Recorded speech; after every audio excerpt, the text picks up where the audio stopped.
పాడేరులో ప్రభుత్వ medical college ఆసుపత్రి తొందరలోనే పూర్తి చేసి ఇక్కడ ప్రజలకు అందుబాటులోకి తెస్తానని మీ అందరికీ హామీ ఇస్తున్నా. ఇదే కాకుండా ఐటీడీఏ రంపచోడవరంలోని వై రామవరం మండలాన్ని 2 మండలాలు చేయమని కోరారు. నిన్నే కేబినెట్ నిర్ణయం తీసుకున్నాం. తొందరలోనే అమల్లోకి వస్తుందని చెప్పి కూడా హామీ ఇస్తున్నాను. ఇంకో పక్క సీతంపేట ఐటీడీఏలో మల్టీ స్పెషాలిటీ ఆసుపత్రి 50 కోట్లతో కడుతున్నాం. ఐటీడీఏ పార్వతీపురంలో 50 కోట్లతో ఇంకొక హాస్పిటల్ కడుతున్నాం. రంపచోడవరంలో ఐటీడీఏ 50 కోట్లతో మల్టీ స్పెషాలిటీ ఆసుపత్రి కడుతున్నాం. కేఆర్పురంలో 50 కోట్లతో ఇంకొక మల్టీ స్పెషాలిటీ ఆసుపత్రి కడుతున్నాం. కడాన శ్రీశైలంలో కూడా ఐటీడీఏ పరిధిలో మల్టీ స్పెషాలిటీ హాస్పిటల్ కడుతున్నామని చెప్పి కూడా నేను మీకు తెలియజేస్తున్నా. నేను అందుకని ఒక పక్క అభివృద్ధి, ఒక పక్క సంక్షేమం, నాకు 2 కళ్ళు. అభివృద్ధి లేకపోతే సంపద రాదు, సంక్షేమం లేకపోతే మీకు తాత్కాలికంగా మెరుగైన జీవన ప్రమాణాలు రావు. అందుకే నేను ఆ రోజు చెప్పాను, సూపర్ 6 ఇస్తానన్నాను. నేను కష్టపడేది పేదవాళ్ళ కోసం. ఎప్పుడో ఫలితాలు వస్తాయంటే ఇప్పుడు మీరు ఇబ్బంది పడతారు. అందుకని మీ ఇబ్బందులు దృష్టిలో పెట్టుకుని సూపర్ 6ని తూచా తప్పకుండా అమలు చేస్తున్నా. దీపం పథకం, ఆడబిడ్డలకు ఒకప్పుడు గ్యాస్ నేనే ఇచ్చాను. కానీ ఏజెన్సీలో నిన్నే తెలిసింది నాకు ఒక చిన్న సమస్య ఉంది. మీకందరికీ చిన్న సిలిండర్లు ఇచ్చారు, 5 కేజీలు ఇచ్చారు. దానివల్ల కొన్ని సమస్యలు ఉన్నాయి. ఈ స్కీమ్ మీకు అందలేదని, దీనికోసం మీరు చూస్తే దగ్గర ఒక 10 కోట్ల రూపాయలు, 14 కోట్ల రూపాయలు డబ్బులు అవుతుంది. 2,000 రూపాయలు ఒక్కొక్కరు కట్టాలి. అందరికి హామీ ఇస్తున్నా, ఎంత అయితే అంత కట్టి ఉచితంగా గ్యాస్ మీకు ఇప్పించే బాధ్యత నాదని మా ఆడబిడ్డలకు హామీ ఇస్తున్నా. ఈ నెలలోనే దీన్ని ఇమ్మీడియట్గా మీరు ఆచరణలోకి తేవాలి. ఇక్కడే ట్రైబల్ వెల్ఫేర్ సెక్రటరీ గారు ఉన్నారు, కలెక్టర్ గారు ఉన్నారు. దాన్ని కూడా ఈ నెల నుంచే తెమ్మంటున్నా. తల్లికి వందనం ఇచ్చాం, అన్నదాత సుఖీభవ మొన్నే ఇచ్చాను. నేను హామీ ఇచ్చాను 20,000 రూపాయలు ఇస్తామని. కేంద్రం 6,000, రాష్ట్రం 14,000 ఇస్తా ఉన్నాం. ఒకప్పుడు 7,500 ఇస్తే దాన్ని 2 చేశాం. ఒకప్పుడు ఒక బిడ్డకే ఇస్తే ఎంతమంది పిల్లలుంటే అంతమందికి ఇచ్చాం. ఒకప్పుడు 3,000, 4,000 ఇస్తే 3,000 ఇస్తే దాన్ని 4,000 పెంచనిచ్చి మిగిలిన స్లాబ్లు పెంచాం. ఇంకో పక్క మీరు ఒకసారి చూస్తే ఆగస్టు 15వ తారీఖున తొందరలోనే వస్తా ఉంది మా ఆడబిడ్డలకు శుభవార్త. మళ్ళీ మీరందరూ ఉచితంగా ఆర్టీసీ బస్సుల్లో ఎక్కడికి కావాలంటే దర్జాగా తిరిగే విధంగా ఉచిత ప్రయాణ సౌకర్యం ఏర్పాటు చేస్తున్నాం.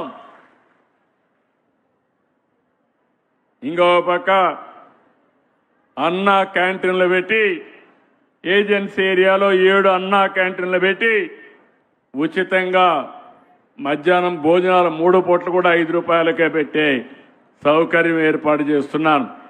ఎంత దుర్మార్గమైన పాలన అంటే, నేను 5 రూపాయలకు పేదవాళ్ళకు తిండి పెడితే అది ఇష్టం లేకుండా నేను కట్టిన బిల్డింగులు కూడా కూల్చేసి వేరే డిపార్ట్మెంట్కు ఆడుకునే పరిస్థితికి వచ్చారు. ఈరోజు రెట్టింపు ఉత్సాహంతో ఇంకా ఎక్కువ అన్నా క్యాంటీన్లు పెడుతున్నాం. తద్వారా మీకు వెసులుబాటు వస్తుందని చెప్పి కూడా నేను మీకు తెలియజేస్తున్నా. మీరు సంతకు వస్తారు, లేకుంటే ఏదో పని మీద వస్తారు. వచ్చినప్పుడు మళ్ళీ హోటల్కి పోవాలంటే 100 రూపాయలు ఖర్చు పెట్టుకోవాలి. అదే 5 రూపాయలు పెడితే కడుపు నిండా తిండి తినేట్టుగా అన్నా క్యాంటీన్లు మీకు పెడుతున్నామని చెప్పి కూడా నేను మీకు తెలియజేస్తున్నా. ఇది కాకుండా మెగా డిఎస్సి ఇప్పుడే చెప్పారు, ఈ నెలాఖరికి 16,500 మంది కొత్తగా టీచర్లు నియమించి మీ స్కూల్స్ పంపించే బాధ్యత నాది. ఇంకొక పక్క 20 లక్షల ఉద్యోగాలు ఇప్పటికే ఆలోచించాం. 10 లక్షల కోట్ల రూపాయలు పెట్టుబడులు రావడానికి ఎంఓయూలు చేశాం. దీనివల్ల 8 లక్షల నుంచి 9 లక్షల మందికి ఉద్యోగాలు వస్తాయి. ఇంకా ఇలాంటివి అనేక కార్యక్రమాలు చేసి మీకు ఉద్యోగాలు కల్పించడానికి ఇక్కడుండే యువత వేరే ప్రాంతాలకు పోకుండా ఇక్కడే ఇవ్వడానికి నేను ముందుకు వస్తానని చెప్పి కూడా మీకు తెలియజేస్తున్నా. ఇక్కడికి వచ్చినప్పుడు నేను ఇప్పుడే మాట్లాడినప్పుడు ఒక బ్యాంబో ఏదైతే వెదురు ఇక్కడ ఎక్కువ ఉంది, 6 లక్షల ఎకరాల్లో వెదురుంది, అడవుల్లో ఉంది. మా డాక్రా సంఘాలకు ఆడబిడ్డలందరికీ హామీ ఇస్తున్నా. ఒక ప్రాజెక్టుకి ఇప్పుడే సంతకం పెట్టాం.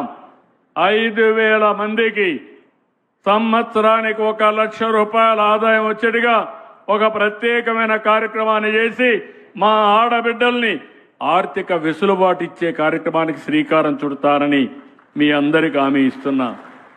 ఇది హైదరాబాద్లో ఐఎస్బి, మన ఐటీడీఏ వీళ్ళు ఒక అండర్స్టాండింగ్కి వచ్చారు. ఇది వస్తే దగ్గర మీరు చూస్తే పెద్ద ఎత్తున ఆర్థిక వ్యవస్థ ఇక్కడ ఉండే వాళ్ళకి ఇంప్రూవ్ అవుతుందని చెప్పి కూడా నేను మీకు తెలియజేస్తున్నా. ఈరోజు నేను ముందే చెప్పాను, నేనేదో చెప్పేదానికి రాలేదు, ఊరిక మాటలు చెప్పడానికి రాలేదు, పనులు చేయడానికి వచ్చాను. ఈరోజు ఇక్కడికి వచ్చినప్పుడు ఒక నిర్దిష్టమైన ఆలోచనతో వచ్చాను.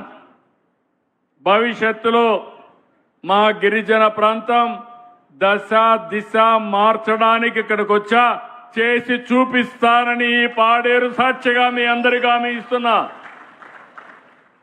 ఒకటి, రోడ్లు.